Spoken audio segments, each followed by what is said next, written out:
right. Hello, everybody. Welcome, hobby people, to the Hobby Dad channel. Today we are looking at shocks for my Traxxas Slash. I have a newer Slash. I need to do a comparison between it and some of my older ones, but the shock cap came off, which seems to be a common problem with those.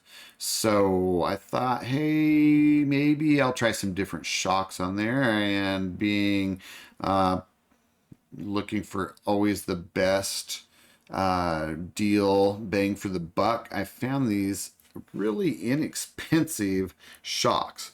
Now, just a heads up going in, I knew probably not the best idea, especially since there were no reviews, but this is what I was looking at. And actually what I got is I got these blue anodized shocks that said they would fit the Slash, among other things. And I thought, well, why not? Give it a try. It was $18.99. And then I'm looking at, okay, get some oil with that. What oil do I get? I don't know. I got some 50 weight, but I also had some 30 weight oil here. And what I found is these things need some redesigning, because these things are not, they're just not good, at least in my opinion. Could they be good? Sure.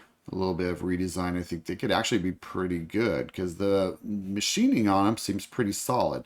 Now this one doesn't have any oil. I did have this one filled up with 50 weight oil, and it's you know, it's okay.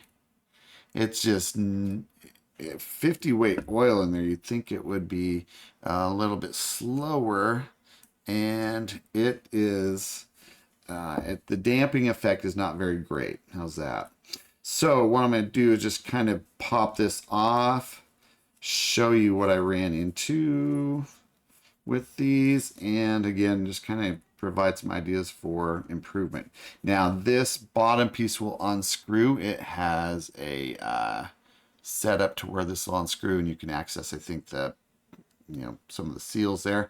I actually have not gone into it that far. Has adjustable, which is nice. I mean, again, these are nicely machined little pieces of metal here. So aluminum.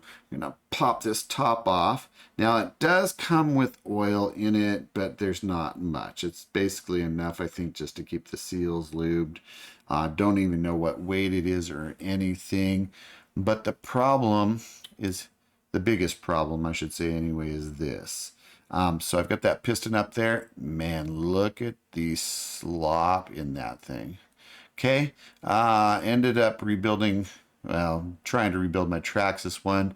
We'll see if it actually holds up. That cap I didn't replace. But look at that.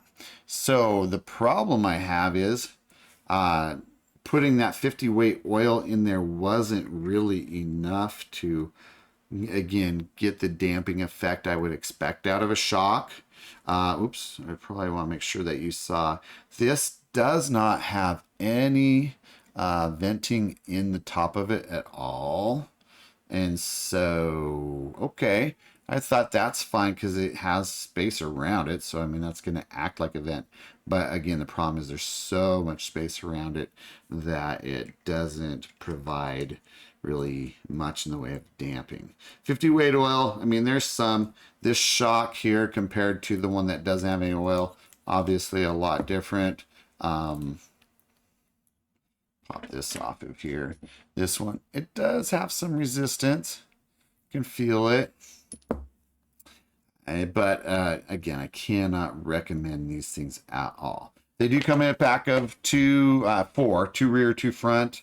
They come with some extra screws, as well as, I don't know, these ball joints, which I'm not exactly sure, in case you need them to fit somewhere else or something, or maybe they pop out. I don't really know.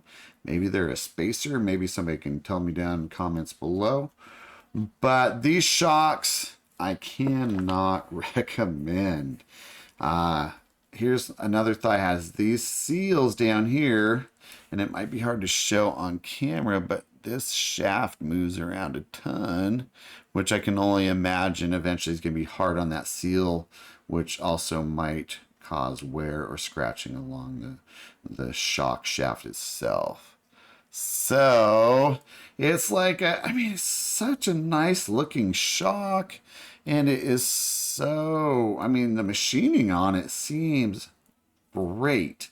It's just like if you could get a slightly larger piston, um, and honestly, a slightly larger piston would probably do it.